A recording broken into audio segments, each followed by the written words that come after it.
त्यामुळे छत्रपती शिवाजी महाराजांनी वयाच्या 16व्या वर्षी आपण म्हणतो स्वराज्याची पहिली लढाई केली. म्हणजे सुरुवातीचीच पहिली पायरी ज्याला आपण म्हणतो तीच थोडीशी अपयशाने सुरुवात झाली.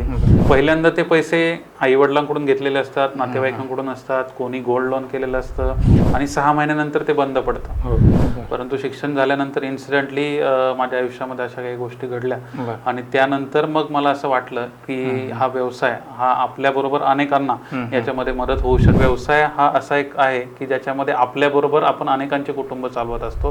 व्यवसाय आपल्याला समोरून एका बाजूने तो तसा दिसत असतो, पण त्याच्यातले खास गळगे म्हणा किंवा अप्स अँड डाऊन्स, छोट्या छोट्या सगळ्या गोष्टी आणि ज्यांची कष्ट करायची तयारी, तर आउटलेट एक्सपांड करणं म्हणजे बिझनेस एक्सपान्शन आहे. तर तसं प्रत्येक किल्ला हे प्रत्येक आउटलेट आहे. अशा लोकांच्या संगतीत राहणं, त्यातून चांगल्या चांगल्या गोष्टी शिकणं आणि चांगल्या चांगल्या वातावरणामध्ये राहून सातत्याने प्रयत्न करणं, संघर्ष करणं आणि कष्ट करणं एवढंच आपल्या हातात आहे. हाय, हॅलो, नमस्कार. तुमच्या सगळ्यांचं महाराष्ट्र आयडॉलच्या ह्या मंचावर खूप खूप स्वागत आहे. काही दशकांपूर्वी आपल्या देशामध्ये एक गव्हर्नमेंट जॉबची एक लाट आली होती. त्याच्यानंतर जी लाट आली ती डॉक्टर्स आणि इंजिनियर्स बनण्याची लाट आली. त्यानंतर IT जॉबची लाट आली आणि त्याच्यानंतर म्हणजे आत्ता जी लाट आहे देशभरात ती म्हणजे स्टार्टअप इंडियाची. प्रत्येकजण एक बिझनेसकडे वळतो आहे. प्रत्येकाला असं वाटतं की आपण एक उद्योजक व्हावं, पण प्रत्येकजण यात सक्सेसफुल होतो असं नाही. पण काही लोक असे सक्सेसफुल होतात की ते एक स्वतःचा ठसा ह्या क्षेत्रात उमटून जातात. तर त्यातलंच एक नाव म्हणजे महेश म्हेत्रे सर. स्वराज्य वडेवाले या नावाने ते स्वतःचा एक ब्रँड चालवतात. तर आज आपण त्यांच्यासोबत बऱ्याच गप्पा मारणार आहोत. तर चला सुरू करूया आजच्या पॉडकास्टला. नमस्कार सर. नमस्कार. मला तुमच्या ब्रँडचं आधी नाव सांगा. स्वराज्य वडेवाले. बरं बरं. आणि थोडक्यात मला माहिती तुमच्या ब्रँडबद्दल आहे की? पहिले तर माझी ओळख करून देतो. माझं नाव आहे महेश म्हेत्रे आणि मी स्वतः MBA मार्केटिंग केलेलं आहे सर. आणि MBA मार्केटिंग करून गेले 2017 पासून साधारण 8 ते 9 वर्ष हा व्यवसाय करतो आहे. आणि हा व्यवसाय करण्यामागचं एक महत्त्वाचं कारण ते म्हणजे अनेकांना रोजगार देणारा उद्योग आणि व्यवसाय हा खूप मोठा योग आहे असं आमचे सद्गुरू सांगतात. आणि म्हणून या व्यवसाय करता करता म्हणजे नोकरी ज्या वेळेला आपण करतो त्यावेळेला आपण एकट्याचंच पोट भरत असतो. परंतु ज्या वेळेला हा व्यवसाय उद्योग अशा पद्धतीने आपण करतो त्यावेळेला आपल्याबरोबर आपण 4 कुटुंब, 5 कुटुंब, 8 कुटुंब यांचंही पोट भरत असतो. त्यामुळे व्यवसाय हा असा एक आहे की ज्याच्यामध्ये आपल्याबरोबर आपण अनेकांचे कुटुंब चालवत असतो. आणि आज मला सांगायला आवडेल की माझे 7 ब्रांचेस आहेत आणि जवळपास एका ब्रांचेसमध्ये 4, तसं 7 चौक 28 म्हणजे 28-30 लोकांचं कुटुंब म्हणजे परमेश्वराच्या कृपेने हा प्रत्येकाचा उदरनिर्वाह चालू आहे. बरं, धन्यवाद हा तुमचं इंट्रोडक्शन आम्हाला दिल्याबद्दल. तुम्ही हे स्टार्टअप कधी केलं? हे स्टार्टअप 2017ला. मी MBA मार्केटिंग केलं 2015ला. त्यानंतर पुण्यातले सुपरिचित आपल्या सर्वांचे सुप्रसिद्ध असे जोशी वडेवाले यांच्याकडे 2 वर्ष मी पूर्ण ट्रेनिंग आणि याच्याविषयीचं सगळं ज्ञान घेण्याचा प्रयत्न केला. आणि 2017 किती वेळ होता तिथे? 2 वर्ष काम. 2 वर्ष काम केलं ॲज अ 2 वर्ष पूर्ण मॅनेजमेंट वगैरे. आणि 2017 नंतर स्वतःचा व्यवसाय स्वराज्य वडेवाले या नावाने सुरू केला. मग तुम्ही आधीच ठरवलं होतं की मला वडापाव किंवा ह्या क्षेत्रातच पुढं करायचं म्हणून त्या दृष्टीने तुम्ही तिथं जॉईन झाला होता असं काही होतं का? हो. तिथं जॉईन झाल्यानंतर तुम्हाला असं वाटलं की या गोष्टीला पुढे घेऊ? मी त्यांच्याकडे जॉईन होण्याच्या आधीच 2017 मध्ये या व्यवसायाविषयीचं ज्ञान घ्यावं, नॉलेज घ्यावं आणि पूर्ण व्यवसाय कसा असावा. कारण व्यवसाय आपल्याला समोरून एका बाजूने तो तसा दिसत असतो, पण त्याच्यातले खास गळगे म्हणा किंवा अप्स अँड डाऊन्स, छोट्या छोट्या सगळ्या गोष्टी, तर हे शिकण्यासाठी, अनुभव घेण्यासाठी मी त्यांच्याकडे जॉईन झालो. बरं. आणि 2 वर्षानंतर तुम्ही स्वतःचा व्यवसाय. बरं. मग सुरू करताना कुठल्या अडचणी आल्या किंवा असं काय तुम्ही युनिक गोष्ट अशी होत किंवा USP ठरवल्या की त्यानंतर तुम्हाला असं वाटलं की हा व्यवसाय माझा काहीतरी मार्केटमध्ये एक वेगळं माझं चेहरा मला बनवून देईल? नाही, सर्वात महत्त्वाचं चॅलेंजेस मी या व्यवसायातले सांगेल की सुरुवातीला असं काही नव्हतं. म्हणजे जोपर्यंत मी MBA केलं, मी बॅचलर ऑफ कॉम्प्युटर सायन्स केलं पुणे युनिव्हर्सिटीमधून आणि नंतर मी MBA केलं. तर MBA सेल्स अँड मार्केटिंगमध्ये केल्यानंतर मला हा व्यवसाय भेटला. त्यामुळे जर शिक्षणाच्या आधी माझ्या डोक्यामध्ये असतं की हा व्यवसाय करायचा आहे तर मी त्या अनुषंगाने शिक्षण घेतलं असतं. परंतु शिक्षण झाल्यानंतर इन्सिडेंटली माझ्या आयुष्यामध्ये अशा काही गोष्टी घडल्या आणि त्यानंतर मग मला असं वाटलं की हा व्यवसाय हा आपल्याबरोबर अनेकांना लोकांना याच्यामध्ये मदत होऊ शकते आणि व्यवसायातून लवकर आपलं नाव किंवा एक ब्रँड आपण करून समाजाला खूप चांगल्या पद्धतीने आपण मदत करू शकतो. तर अशा पद्धतीने या व्यवसायामध्ये घुसलो किंवा शिरलो असं म्हणू शकतो. व्यवसायात पडलो असे शब्द मी वापरणार नाही, कारण पडल्यानंतर फार गोष्टी म्हणजे ठेस लागते, डोळ्यातून पाणी येतं आणि फार नंतर हृदयाला सुद्धा लागणाऱ्या गोष्टी असतात. परंतु या व्यवसायात जाणीवपूर्वक शिकलो आणि अनुभव घेतला आणि त्यानंतर आज 7 ब्रँचेस मी करतोय. तुम्ही जो प्रश्न विचारलाय तो की याच्यामध्ये चॅलेंजेस काय आले किंवा अडचणी काय आल्या, तर मी सांगायला मला आनंद होईल की पहिली ब्रँच मी जिल्हा परिषदच्या समोर जी चालू केली ती चालू केली 1 फेब्रुवारी 2020 आणि सर्वांना माहिती असेल एकच महिना 28 दिवस फेब्रुवारीतले चालवल्यानंतर 18 मार्चला संपूर्ण देशामध्ये लॉकडाऊन मोदी साहेबांनी जाहीर केलं. त्यामुळे पहिलीच ब्रँच झाल्यानंतर मला 6 महिने वाट पाहायला लागली. म्हणजे 6 महिन्याच्या काळामध्ये रिअल इस्टेट कॉस्ट, माझे रेंटल, स्टाफ, ते खूप मोठा खर्च, म्हणजे सुरुवातीचीच पहिली पायरी ज्याला आपण म्हणतो तीच थोडीशी अपयशाने सुरुवात झाली. परंतु तरी सुद्धा आज 7 ब्रँचेसच्या माध्यमातून जो काही म्हणू शकतो आपण व्यवसाय सुरळीतपणे, व्यवस्थितपणे, समाधानकारक माझ्या अपेक्षेप्रमाणे चालू आहे. तर यात असं होतं की स्टार्टअप करताना की असं तुम्ही काय विचार केला होता की मी आत्ता जे अदर जे ब्रँड आहेत त्यांना कॉम्पिटिशन देईल किंवा त्यांच्यापेक्षा काहीतरी मी वेगळं लोकांना देईल, तर असं काय गोष्ट तुमच्याकडे होती की त्यानंतर तुम्ही वेगळे ठरू शकता त्यावर? तर सुरुवातीला जसं मी सांगितलं की हा व्यवसाय करताना इन्सिडेंटली मी याच्यामध्ये आलो. त्यानंतर असलेले मार्केटमध्ये प्रस्थापित सगळे जे काही ब्रँड आहेत त्या ब्रँडविषयी मी बरंचसं नॉलेज घेतलं. सर्वात महत्त्वाचं जर याच्यामध्ये असेल तर ती म्हणजे फूड क्वालिटी. तर ही क्वालिटी मेंटेन करणं सुरुवातीच्या काळामध्ये ज्यावेळेला आपण व्यवसाय चालू करतो त्यावेळेला 2 महिने 3 महिने ही क्वालिटी मेंटेन होते. मी एक तोडतो तुम्हाला की मला एक सांगा की यात फूड क्वालिटी जसं बोलताय तुम्ही, तर मग वडापावचा एक मसाला असतो असतो? हो, वडापावचा मसाला असतो. हो, ओके. नाही, आता आपण एक जी रेसिपी बघतो ती सगळे एकच रेसिपी फॉलो करत असतील वडापाव सगळे, जे ट्रॅडिशनल. पण मला म्हणायचं की आता हे जे वेगवेगळे ब्रँड आहेत किंवा तुम्ही आधी काही लोकांसोबत जे काम केलंय किंवा आता तुमचा एक ब्रँड आहे, तर याच्यात फरक खरंच असतो? कितपत फरक असतो?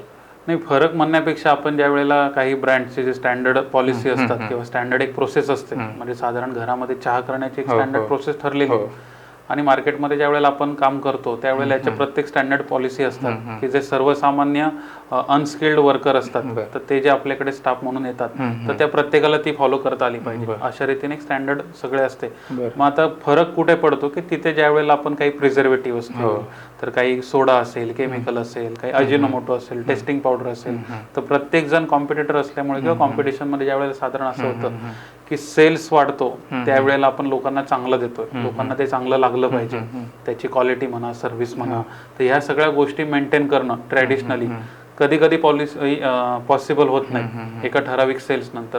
तर त्यावेळेला ते मेंटेन करण्यासाठी, ते ठेवण्यासाठी प्रिझर्वेटिव्स म्हणा, केमिकल्स म्हणा, अशा पद्धती काही लोक ऍड करतात आणि त्याची काही उदाहरणं आपल्या सर्वांना ती माहिती आहेत. परंतु आम्ही हा व्यवसाय करताना आमच्या दुकानामध्ये एक बोर्ड लावलेला आम्ही की स्वराज्य वडेवाले हा जो काही व्यवसाय आम्ही करतो त्यामध्ये फक्त नैसर्गिक इन्ग्रेडियंट्स जे असतील नॅचरल, की ज्याला आपण आलं म्हणू, लसूण म्हणू, कोथिंबीर म्हणू, मोहरी म्हणू, जिरे म्हणू, धना पावडर म्हणू, यांचा एक जो ट्रॅडिशनल स्वाद आहे तो आपल्या महाराष्ट्राच्या घराघरामध्ये कुठलीही गृहिणी बनवते. तर आपला जी कन्सेप्ट आहे की स्वराज्य उपहारगृह म्हणा, स्वराज्य वडेवाले म्हणा, यांना ती घरातली चव तिथे मिळावी आणि त्याच्यामध्ये कमीत कमी प्रकारचे केमिकल, म्हणजे 100% आम्ही वापरतच नाही, परंतु त्याच्यामध्ये जे काही गोष्टी असतात की त्यामध्ये ज्याच्यातून लोकांच्या जीवाशी किंवा आरोग्याशी हानी होणार नाही. तर हेल्थ इज वेल्थ या कन्सेप्ट नुसार आम्ही हा व्यवसाय करतो. एक तुम्ही स्टार्टअप केल्यानंतर किती दिवसानंतर? एक महिना आणि 18 दिवस. 1 महिना आणि 18 दिवसानंतर लॉकडाऊन लागला.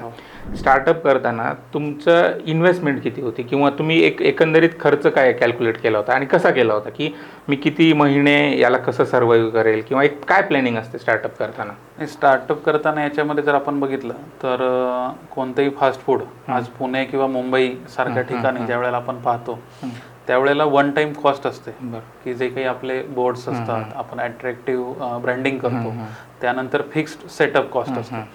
तर ही सेटअप कॉस्ट वन टाइम असते. परंतु मंथली ज्या वेळेला आपल्याला रेंटल आलं, स्टाफ पेमेंट आलं, तर ही कॉस्ट पुणे आणि मुंबई या शहरांमध्ये खूप मोठ्या प्रमाणात, ग्रामीण भागामध्ये महाराष्ट्राच्या आपण पाहिलं तर जवळपास ती कॉस्ट कमी जाते. त्यामुळे आज आपण बघितलं तर प्रचंड मोठे फ्रँचायझीज, वेगवेगळे मॉडेल्स, याच्यामध्ये लोक, जसं तुम्ही सुरुवातीला म्हटला की आता जसं नोकरीचा ट्रेंड होता, IT चा ट्रेंड होता, तसा हा व्यवसायाचा ट्रेंड आता तो कोविड नंतर मला असं वाटतं खूप मोठ्या प्रमाणात आहे. तर याच्यामध्ये लोक वन टाइम कॉस्टकडे जास्त लक्ष देतात की अरे माझं 7 लाखात व्यवसाय चालू होतं, माझं 10 लाखात व्यवसाय चालू होतं, आणि लोक त्या व्यवसायात पडतात. पहिल्यांदा ते पैसे आई वडिलांकडून घेतलेले असतात, नातेवाईकांकडून असतात, कोणी गोल्ड लोन केलेलं असतं. तर अशा पद्धतीने लोकांना पहिली जी कॉस्ट आहे ती सहज उपलब्ध होते, असं मी म्हणेल, सहज.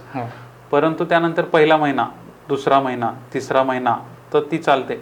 तिसऱ्या चौथ्या महिन्यानंतर जर एक्सपेक्टेड सेल्स आपल्याला मिळालं नाही तर रिअल इस्टेट कॉस्ट आणि स्टाफ पेमेंट हे त्या बिझनेसमधून काढणं सुद्धा मुश्किल जातं.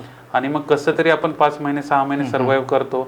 आणि त्यानंतर अनेक, आज तुम्ही बघा की एखाद्या ब्रँडचे 500 आउटलेट आहेत, परंतु नंतर जर 2 वर्षांनी बघितलं तर त्या 500 मधले 300 आउटलेट बंद झालेले हा इतिहास आहे. आणि म्हणून फ्रँचायसी देताना आज आम्हाला अनेक इन्क्वायरी येतात की तुम्ही फ्रँचायसी द्या, तुम्ही आम्हाला नाव द्या, आम्ही ते करू. परंतु आम्ही त्याच्यावर आता रिसर्च करतोय की जेणेकरून एखाद्या फ्रँचायसी धारकाने ती फ्रँचायसी घेतली तर किमान 5 वर्ष तो ती चालवू शकतो.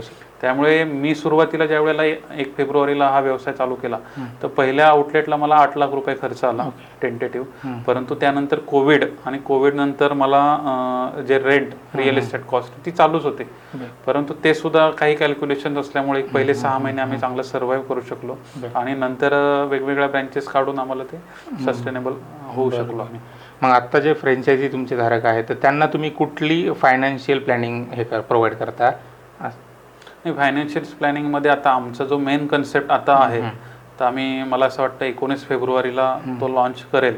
तर एक मॉडेल असं आहे की ज्या वेळेला आपण आता अमृततुल्य चहाचं एखादं आउटलेट आहे, वडापावचं वडेवाले सारखं एक आउटलेट आहे, मिसळचं एक आउटलेट असेल, आता बिर्याणीचा एक नवीन ट्रेंड येतो.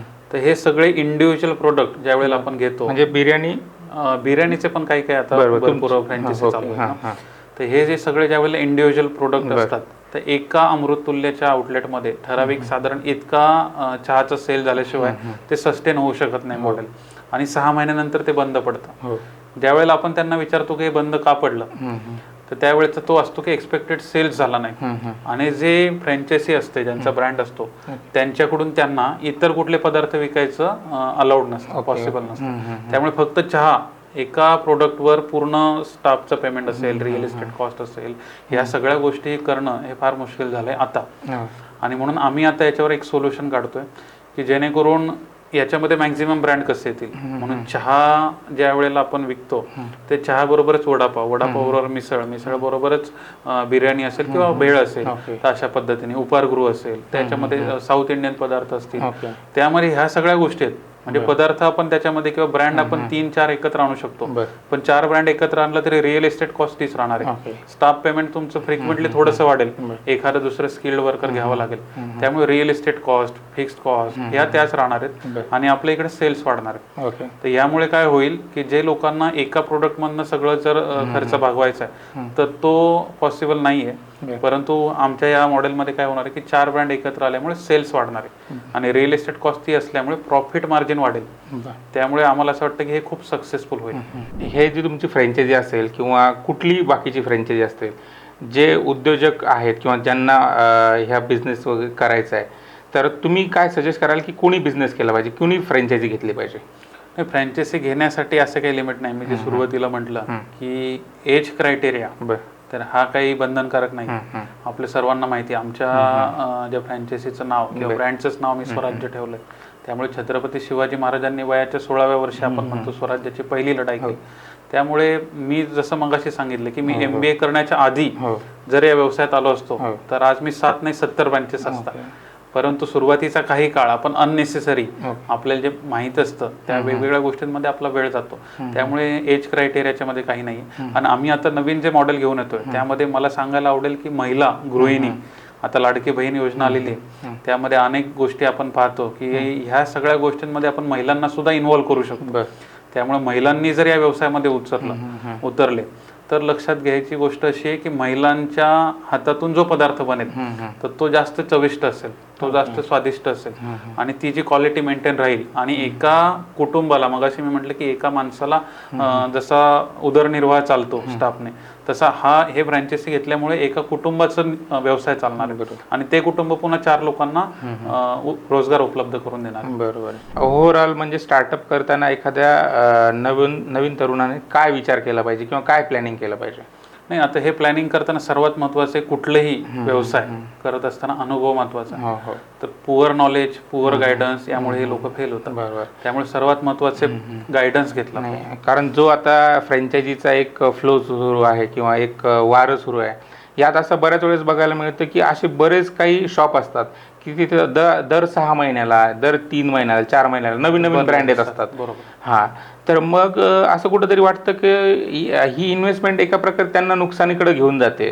तर ह्या चुका टाळण्यासाठी किंवा हे नुकसान टाळण्यासाठी काय केलं पाहिजे त्या लोकांनी? सर्वात महत्वाचा प्रश्न आहे हा आणि याच्यावरच आम्ही आता काम करतोय. कारण सर्वात महत्वाचं म्हणजे मार्केटिंग. मी MBA केलंय, तर MBA मध्ये 4 P's ऑफ मार्केटिंग अशी एक कन्सेप्ट आहे.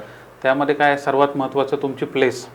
तुम्ही ज्या ठिकाणी व्यवसाय करणार आहात, ज्या ठिकाणी आउटलेट करणार आहात, त्या ठिकाणी ती प्लेस गव्हर्नमेंट ऑफिसच्या समोर आहे, हॉस्पिटलच्या समोर आहे, IT पार्कच्या समोर आहे का कॉलेजच्या, तुमचा कस्टमर आहे का? तर त्यामुळे ती प्लेस जी आयडेंटिफाय केली पाहिजे.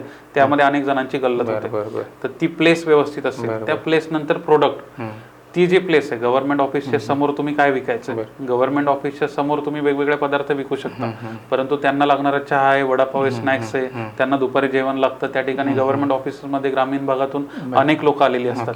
तर ती त्या ठिकाणी आल्यानंतर त्यांची डिमांड काय, त्याच्यानुसार प्लेसनुसार प्रोडक्ट आणि त्या प्रोडक्टनुसार तिथे येणारा क्लास कोणता आहे, त्या क्लासची इकॉनॉमिकल स्ट्रेंथ काय ती असेल, त्यानुसार प्राइस आपल्याला ठरवायची. ग्रामीण भागामध्ये आपण 40 रुपये 50 रुपये खर्च करण्याची लोकांची मेंटॅलिटी नसते.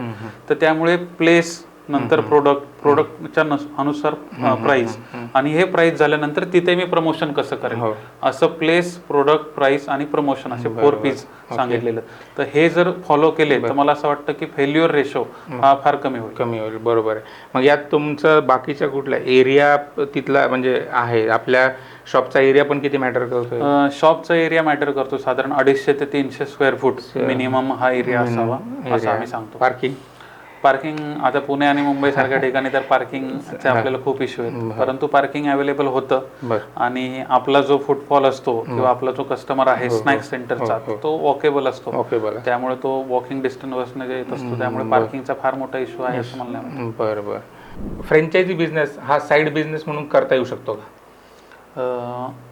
ॲज पर माय नॉलेज म्हणजे ज्याला म्हणू शकतो की माझं असं वैयक्तिक मत आहे की फ्रँचायझी बिझनेस वेगवेगळ्या पद्धतीचे असतात. पण हॉटेल इंडस्ट्री, तर ही हॉटेल इंडस्ट्री तुम्हाला साईड बिझनेस म्हणून करताच येऊ शकत नाही. कारण ज्यावेळेला तुम्ही स्वतः प्रेझेंट नसता किचनमध्ये विशेषतः, तर त्यावेळेला क्वालिटी मेंटेन होत नाही. आणि फूड इंडस्ट्री, हॉटेल इंडस्ट्री ही 99% क्वालिटीवर चालते. त्यामुळे क्वालिटी जर मेंटेन झाली नाही तर पुढच्या कुठल्याच गोष्टींना अर्थ उरत नाही. त्यामुळे साईड बिझनेस म्हणून आपण कुठेतरी करतोय, स्लीपिंग पार्टनर म्हणून कोणीतरी पैसे लावलेत आणि तिथे कोणीतरी अपॉइंट केलाय, तर त्या पद्धतीने तो रन होतोय without you are involving in that business. तर मला असं वाटतं तो सक्सेसफुल किंवा ते होऊ शकत नाही. त्यामुळे आम्ही सुद्धा इन्सिस्ट करतो लोकांना की घरातला एक माणूस जो वेळ देणार असेल तरच तुम्ही ती फ्रँचायझी घ्या. आता मग आपल्याकडे किती मेनू आहे किंवा काय काय पदार्थ आहेत आपले? मला असं वाटतं 50+ मेनू आहेत व्हेजमध्ये. प्युअर व्हेज, फास्ट फूड अशा पद्धतीने हा व्यवसाय असल्यामुळे व्हेजमध्ये बनवता येतील आणि डिमांड असेल तर अशा पद्धतीचे अनेक पदार्थ आपण बनवू शकतो. सर, फ्रँचायझी दिल्यानंतर तुमचा काय रोल असतो? फ्रँचायझी देताना तर आम्ही आता मोठ्या प्रमाणावर याच्यावर काम करतोय आणि मग आमचा उद्देश असा आहे की फ्रँचायझी दिल्यानंतर सेल्स हा कम्प्लिटली त्या लोकेशनवर बेस्ड आहे. मग आपल्यामध्ये काय हातामध्ये की चांगली सर्व्हिस देणं, चांगली फूड क्वालिटी देणं. आता फूड क्वालिटी ही चांगली कधी होईल ज्यावेळेला मगाशी मी म्हटलं की तो माणूस जो फ्रँचायझी घेतोय तो जर 100% तिथे उभे राहणार असेल तर ती क्वालिटी मेंटेन होईल. तर आमचा पहिलाच क्रायटेरिया आहे की तुम्ही तिथे स्वतः असणार असाल तरच तुम्ही ती फ्रँचायझी घ्या. आणि क्वालिटीमध्ये आपण असलेले सगळे जे काही मटेरियल आहे तर ते हाय स्टँडर्ड मटेरियल वापरावं. ते आम्ही दिलेल्या लिस्ट प्रमाणे ते मटेरियल असावं. ते मटेरियल असल्यानंतर आम्ही एक स्टँडर्ड प्रोसेस देणार आहे आणि तुमच्याकडे असलेला स्टाफ आणि तुम्ही स्वतः फ्रँचायसी धारक यांना दोघांनाही आमच्या मेन आउटलेटमध्ये आम्ही 15 दिवस ट्रेनिंग देणार आहे. आणि त्यानंतर आम्ही 3 महिन्यानंतर किंवा 6 महिन्यानंतर स्वतः जाऊन ती फूड क्वालिटी चेक करण्याचा आम्ही प्रयत्न करणार आहोत. दुसरी गोष्ट, जसं सपोर्टमध्ये आपण बघू तर सोशल मीडियावर आम्ही चांगल्या पद्धतीने मार्केटिंग आणि ॲडव्हर्टायझिंग करण्याचा प्रयत्न करणार आहोत.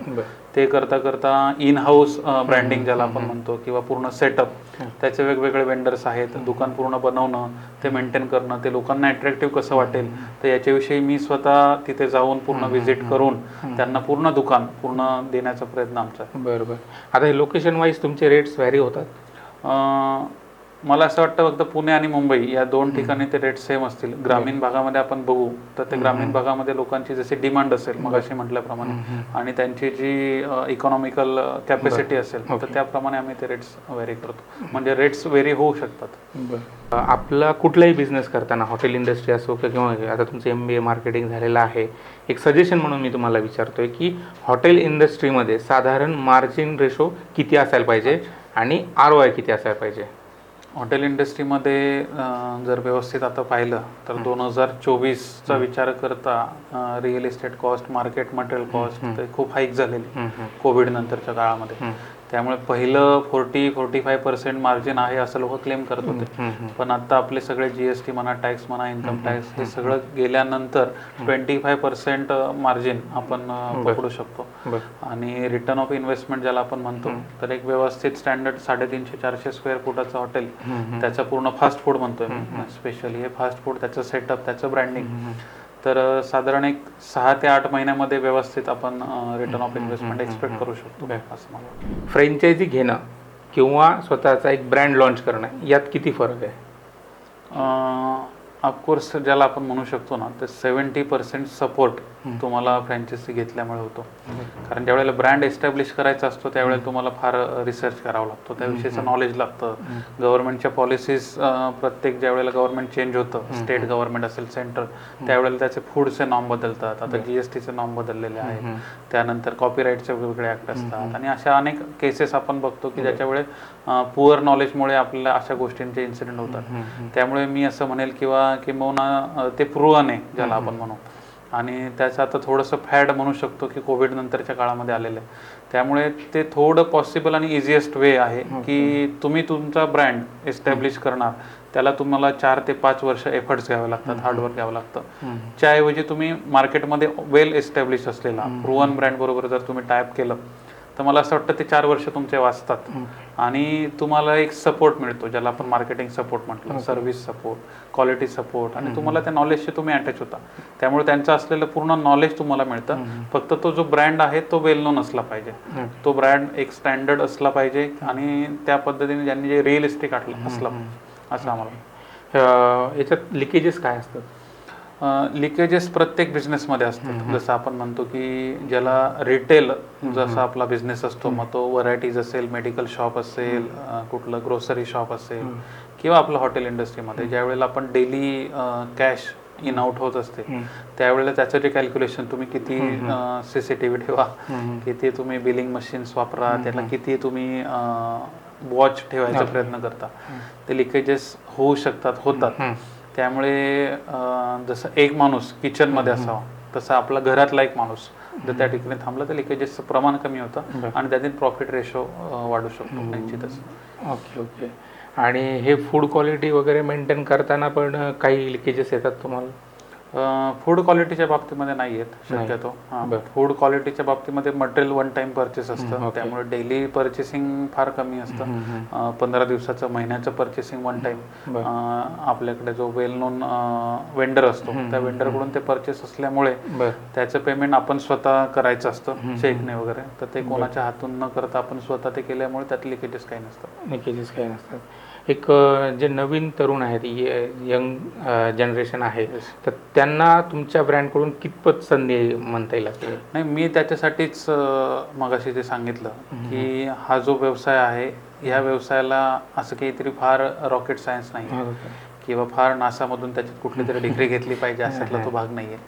तर ज्याला व्यवहार ज्ञान समजतं, जो व्यवस्थित मार्केटमध्ये उतरू शकतो, लोकांशी बोलू शकतो, कस्टमरशी बोलू शकतो आणि ज्याची ग्रास्पिंग पॉवर थोडीशी चांगली आहे आणि ज्यांची कष्ट करायची तयारी आहे. कारण ह्या व्यवसायामध्ये सकाळी पहाटे 5 वाजल्यापासून टाइम स्लॅब चालू होतो तर रात्री 10 पर्यंत.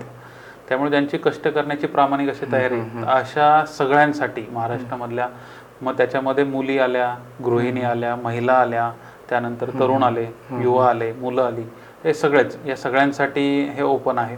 आणि ज्याला आपण म्हणतो की स्काय इज द लिमिट, तर त्या पद्धतीने हा व्यवसाय की याच्यामध्ये तुम्ही जेवढं एक्सपांड कराल तर तेवढा तुम्हाला तो व्यवसाय जास्त पद्धतीने देऊ शकतो. आणि म्हणून आम्ही जो आता ब्रँड लॉन्च करतोय तर तो जसं मगाशी सांगितलं, स्वराज्य वडेवाले, स्वराज्य उपहारगृह, स्वराज्य मिसळ आणि स्वराज्य अमृततुल्य, तर असे 4 ब्रँड आम्ही एकत्र करून आम्ही ती पॉलिसी रन करणार आहोत. आणि त्याच्यामध्ये कमीत कमी इन्व्हेस्टमेंट आम्ही ठेवणार आहोत. तर याच्याविषयी मी नंतर बोलणारच आहे. कारण कमीत कमी इन्व्हेस्टमेंट का, तर गरीबातल्या गरीब माणसाला सुद्धा या व्यवसायामध्ये येण्याची अपॉर्च्युनिटी आमच्या ब्रँड थ्रू असावी. जर 10 ते 12 लाख किंवा 15 लाख रुपये इन्व्हेस्टमेंट करून जर व्यवसाय करायचा असेल तर त्याच्यामध्ये अनेकांना ते सुद्धा जमत नाही. त्यामुळे आमचं विचार असा आहे की कमीत कमी खर्चामध्ये, कमीत कमी मॅनपॉवरमध्ये हा व्यवसाय चालला पाहिजे. आणि आम्ही रॉयल्टी फी म्हणा किंवा फ्रँचायसी फी नॉमिनल ठेवून हा व्यवसाय रन करणार आहोत. हॉटेल असेल किंवा फ्रँचायझी असेल, याला काही लाईफ आहे का? म्हणजे एवढा वर्ष हा बिझनेस चालू शकतो की असं काही?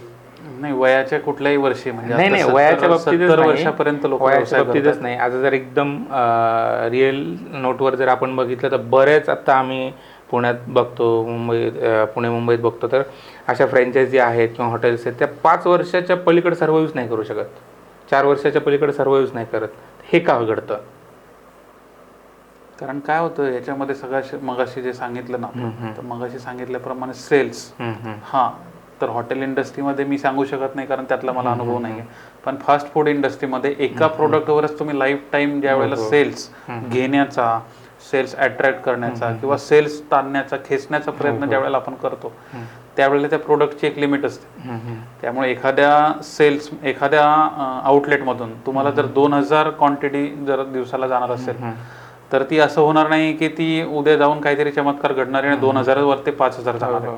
त्यामुळे त्या आउटलेटची कॅपॅसिटी, एखाद्या आउटलेटची 30,000 रुपये सेल्स करण्याची कॅपॅसिटी आहे. तर तो 30,000 रुपयाचा एकदम 40,000 वर जाणार नाही. तो 30,000चा 33 वर जाईल किंवा पुन्हा 27 वर येईल. पण तो 30,000चा 3 लाख वर जाऊ शकणार नाही, कारण त्याचं लिमिट आहे. त्याचं सकाळपासून संध्याकाळ 12 तासांचं जे लिमिट आहे त्याच्यामध्ये येणारा जो फ्लो आहे तो तेवढाच येणार आहे. त्याच्यामध्ये 10-15% प्लस मायनस होईल. मग हा बिझनेस जर वाढवायचा असेल तर तुम्हाला एक आउटलेट नाही तर दुसरा आउटलेट, तिसरा आउटलेट, तर आउटलेट एक्सपांड करणं म्हणजे बिझनेस एक्सपान्शन आहे. त्याच आउटलेटची एक ठरलेली स्ट्रेंथ असते, त्या स्ट्रेंथच्या 10% प्लस मायनस तो जाऊ शकतो, पण तो दुप्पट नाही होऊ शकत. म्हणून हा व्यवसायामध्ये तुमचं इन्कम जर दुप्पट करायचं असेल तर तुमचे आउटलेट इन्क्रीज केले पाहिजे. म्हणून आउटलेट एक्सपांड करण्यावर लोक का भर देतात, कारण हॉटेलची कॅपॅसिटी ती असते. आणि तुम्ही जसं म्हटलं की पुणे आणि मुंबई या ठिकाणी एक महत्त्वाचं बघा, रिअल एस्टेटचं जर नॉलेज ज्यांना असेल तर ॲन्युअली 10% हाईक असते, इन्क्रीमेंट असतं प्रत्येकाचं. ज्यावेळेला सुरुवातीचं पहिलं वर्ष असतं त्यावेळेला आपण ते करतो. ज्यावेळेला 5 वर्ष होतात त्यावेळेला पहिल्या वर्षी असलेलं रेंट 5व्या वर्षी डबल असतं. आणि मग त्या प्रोडक्टला मी जसं म्हटलं की सेल्स साधारण तोच राहणार आहे, पण रेंटल हे 5 वर्षानंतर खूप वाढतं. मग लोक करतात की 5 वर्षानंतर तेवढं रेंटल भरण्यापेक्षा आपण लोकेशन चेंज करूया, त्यामुळे असे लोकेशन चेंज होतात. हे जे आपले फ्रँचायझी असतात त्याला किती लाईफ असते, म्हणजे हे किती वर्ष सर्व्हाइव्ह करू शकतात किंवा किती वर्ष एक फ्रँचायझी बिझनेस करू शकते? नाही, मी एक जस्ट असं स्नॅक सेंटर बघितलं होतं, म्हणजे तिथं मी गेली 5 वर्ष कंटिन्यू नाश्ता करायला जातो तिथं. तर मागच्या 5 वर्षात त्यांच्या नाश्त्याचे रेट तेच आहेत किंवा जे वाढले ते अगदी नॉमिनल वाढले, 1-2 रुपयांनीच त्यांनी वाढवलेले आहेत. पण त्यांचे ना दरवर्षी प्लेटची साईज आहे ना ही कमी होत आली.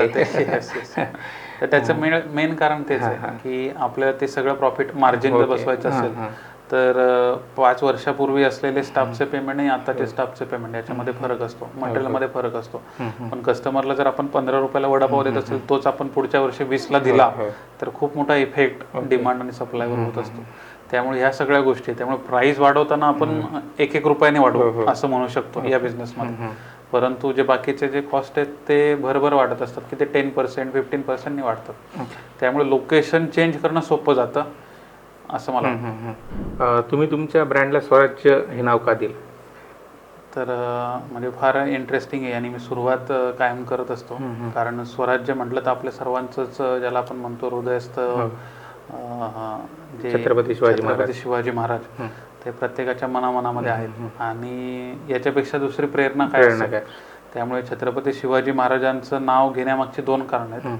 तर एक म्हणजे बिझनेस हे बघितलं तर महाराष्ट्रामध्ये मराठी कुटुंबांमध्ये अजूनही चॅलेंजिंग म्हटलं जातं. जसं तुम्ही मगाशी म्हटले की लाट आली आहे नोकरीच्या ऐवजी आता फ्रँचायझी किंवा व्यवसायाची. हे जरी असलं तरी अजून तेवढी डेअरिंग रिस्क घेण्याची जी कॅपॅसिटी आहे तेवढी मुलांची कदाचित बाहेर असून नसते, पण आई वडील किंवा इतर पूर्ण फॅमिली कुटुंब असतं त्यांना ती नसते. आणि याला जर आपण छत्रपती शिवाजी महाराजांचं उदाहरण जर रिलेट केलं तर छत्रपती शिवाजी महाराजांच्या काळामध्ये मुघलशाही, कुतुबशाही, आदिलशाही, पोर्तुगीज, डच, त्यानंतर इतर लोकांनी म्हणजे प्रचंड मोठं युद्ध, प्रचंड मोठी ताकद, प्रचंड मोठी शक्ती एका विरुद्ध बाजूला असताना सुद्धा स्वराज्याचा विचार मनामध्ये ठेवला. आणि आज 400 वर्षानंतर सुद्धा आपल्याला ते प्रेरणा मिळते. त्यामुळे हा विचार मला असं वाटतं आता कॉम्पिटिशन आहे, कॉम्पिटिटर आहेत, इन्कम टॅक्स आहे, वेगवेगळ्या गोष्टी आहेत आणि ह्या सगळ्यामधून पुन्हा निगेटिव्हिटी आहे, स्ट्रेस आहे, डिप्रेशन आहे. मला वाटतं ही खूप मोठी शक्ती आहे आणि यांच्याविषयी लढायचं आहे आपल्याला. तर हे जे लढायचं यांच्याविषयी तर याच्यासाठी प्रेरणा अजून दुसरी कोणाची चांगली असेल. आणि म्हणून छत्रपतींचं नाव वापरणारी वेगवेगळे आपल्याकडे लोक आहेत, वेगवेगळ्या गोष्टींसाठी वापरतात. परंतु आपण व्यवसायासाठी जर स्वराज्य म्हणजे प्रत्येक ठिकाणी गेल्यानंतर जसे महाराजांचे ज्याला आपण म्हणतो 422 किल्ले आहेत तर तसं प्रत्येक किल्ला हे प्रत्येक आउटलेट आहे. त्यामुळे आपण आपला आउटलेट त्याचं योग्य नियोजन, चांगली क्वालिटी आणि छत्रपतींचा विचार घेऊन ते चांगल्या पद्धतीने चालवलं तर मला असं वाटतं खूप चांगल्या पद्धतीने आपलं स्वतःचं एक एम्पायर, स्वतःचं विश्व, स्वतःचं राज्य चांगलं निर्माण करू शकतो. आणि याची प्रेरणा महाराष्ट्रातल्या अनेक तरुणांना मिळावी, अनेक मुलांना मिळावी हा आमचा उद्देश आहे. त्यामुळे नाव घेतल्याच प्रचंड मोठं पॉझिटिव्हचा सोर्स आपल्याला जागृत व्हावा याच्यासाठी स्वराज्य हे नाव घेतले. त्या 19 फेब्रुवारी तुम्ही काहीतरी नवीन लॉन्च करतोय. म्हणजे आता जसं मग अशी म्हटलं की कोविड नंतर हा बिझनेस खूप मोठ्या पद्धतीने होतोय. अनेक व्यावसायिक, अनेक तरुण नवीन याच्यामध्ये यावे म्हणून 19 फेब्रुवारीला आम्ही एक मॉडेल लॉन्च करतोय. म्हणजे फक्त आतापर्यंत जसं बघितलं तर वडेवाले नावाचे बरेच आउटलेट आहेत, अमृततुल्यमध्ये बरेच फ्रँचायसी आहेत, बरेच चांगले चांगले ब्रँड आहेत आणि सगळेच आपले मराठी आहेत. त्यामुळे सर्वच चांगले आहेत. मी त्यांना कॉम्पिटिटर म्हणणार नाही कारण हे सर्वजण उत्तम व्यवसाय सर्वजण करतात आणि आपापलं व्यवसाय वाढण्यासाठी प्रचंड मोठे कष्ट घेतात. आता याच्यामध्ये असं होतं की जी रिअल इस्टेट कॉस्ट आहे, वेगवेगळ्या गोष्टी आहेत, अडचणी आहेत, काही कालावधीनंतर बंद होत आहेत, अनेक पार्टनर्स इन्व्हॉल्व्ह होतात आणि मग त्यानंतर त्यांचे काही क्लॅशेस होतात आणि साधारण 6 महिने वर्षभर एखादा व्यवसाय रन होतो आणि त्यानंतर खूप मोठ्या पद्धतीने हे लोक बंद करतात व्यवसाय. तर ही बंद करण्याची जी कारणं आहेत मूळ याच्यावर आम्ही खूप मोठं चिंतन केलं, रिसर्च केला आणि त्याच्यातून आम्हाला कळलं की एका प्रोडक्टवर सस्टेन करणं फार अवघड आहे. त्यामुळे फक्त स्वराज्य वडेवाले नावाने आम्ही 7 आउटलेट आता चालवतो, त्यामध्ये 5 आम्ही फ्रँचायसी दिलेल्या आहेत. पण इथून पुढच्या काळामध्ये जसं मग अशी म्हटलं 19 फेब्रुवारीला आमचं असं मत आहे की एकाच व्यक्तीला एका 300 स्क्वेअर फूटच्या दुकानामध्ये वडापाव सुद्धा देता आला पाहिजे, त्याला चहा सुद्धा देता आला पाहिजे, त्याला मिसळ सुद्धा देता आली पाहिजे आणि त्याला भेळ सुद्धा देता आली पाहिजे. म्हणजेच काय की एका आउटलेटमध्ये रिअल इस्टेट कॉस्ट सेम राहील आणि त्याच्यामध्ये 3 ते 4 ब्रँड चहापासून वडापाव, मिसळ, भेळ, उपाहारगृह हे सगळं एकत्र करून एक युनिक ब्रँड लिमिटेड राहणार नाही, लिमिटेड राहणार नाही, एका प्रोडक्टवर डिपेंड राहणार नाही. त्यामुळे आपल्याला सगळे प्रोडक्ट एकत्र आल्यामुळे साहजिक सेल्स वाढणार आहे. त्यामुळे बाकीच्या कुठल्याही गोष्टींचं बर्डन न आल्यामुळे फ्रँचायसी फेल्युअरचं प्रमाण कमी राहील, सेल्स वाढल्यामुळे प्रॉफिट मार्जिन वाढेल आणि या सगळ्यांचं सुद्धा पुन्हा आम्ही जी रॉयल्टी किंवा फ्रँचायसी फी 1 in all असं आम्ही करणार आहे. म्हणजे 4 in all आपण असं करणार. ठीक आहे सर, खूप खूप धन्यवाद. पण एक जाता जाता मला तुमच्याकडून हे विचारायचं मला तुम्हाला की जी लोक बिझनेस करताना कुठेतरी ते फेल होतात किंवा ते बॅकफूटवर पडतात त्यांच्यासाठी तुम्ही काय सांगाल? तर मग अशी जसं सांगितलं की स्वराज्य हे नाव घेतलं छत्रपती शिवाजी महाराजांची प्रेरणा आहे. तर आज आपण जे ओव्हर थिंकिंग म्हणा, स्ट्रेस म्हणा, डिप्रेशन किंवा आता कंटिन्यू सोशल मीडियावर, इंस्टाग्रामवर आपण रील्स पाहत असतो, त्यामध्ये आपली जी पेशन्स आहे, कॉन्सन्ट्रेशन आहे किंवा एखाद्या गोष्टीवर फोकस करून त्याच्यातून आउटकम काढण्याचं जी एक सहनशक्ती मला असं वाटतं संपलेली. त्यामुळे अशा लोकांच्या संगतीमध्ये चांगलं राहूया की जेणेकरून जी लोक चांगले सक्सेसफुल व्यवसाय करतात अशा लोकांच्या संगतीत राहणं, त्यातून चांगल्या चांगल्या गोष्टी शिकणं आणि चांगल्या चांगल्या वातावरणामध्ये राहून सातत्याने प्रयत्न करणं, संघर्ष करणं आणि कष्ट करणं एवढंच आपल्या हातात आहे. खरं आहे. कारण तुम्ही एखाद्या बिझनेसमध्ये जर फेल होत असाल तर याचा अर्थ असा नाही की तुम्ही कमजोर आहात किंवा तुमच्यापासून ती गोष्ट होऊ शकत नाही. कदाचित त्याच्याही पेक्षा काहीतरी चांगलं तुमच्या आयुष्यात देवानं तुमचं लिहिलं असेल म्हणून तुम्ही त्या बिझनेसमध्ये फेल झाला असाल. एंडिंगला सगळं चांगलं होतं आणि जर होत नसेल तर पिक्चर अभी बाकी है मेरे दोस्त.